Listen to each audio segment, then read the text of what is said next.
কি পরিকল্পনা রয়েছে?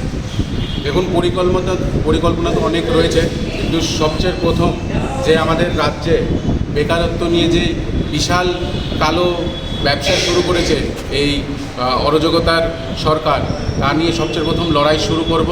কারণ আমরা দেখেছি যে আমাদের পুরো দেশে বেকারত্বের ভার হয়েছে 10.3%, আর রাজ্যের বেকারত্বের ভার হয়েছে 14। মানে একটা দেশের থেকে আমাদের রাজ্যের বেকারত্বের ভার বেশি।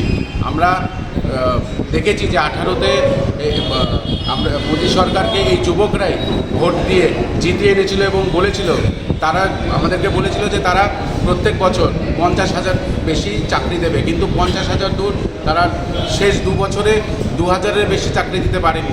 2,000 চাকরিও আজকে টলমটল করছে। তাই এই ভোট আসার আগেই ওরা এই চাকরির ইন্টারভিউ নেয়, চাকরির জন্য ইন্টারভিউ দেওয়ার পরে পাশ করিয়ে ওদেরকে বাড়িতে বসিয়ে রাখে। যুবকরা আজকে হতাশ, তারা কোনো চাকরি পাচ্ছে না, তারা রাস্তায় রাস্তায় ঘুরছে। আর এই হতাশের কারণে তারা চুরি, ডাকাতি এবং ড্রাগসের দিকে চলে যাচ্ছে। আপনারা দেখবেন যে রাজ্যে অধিকাংশ ছেলেরা নেশায় জর্জরিত, আর এই নেশার জর্জরিত হওয়াতে খালি ওরা পুরো পরিবারটা ওরা শেষ হয়ে যায়।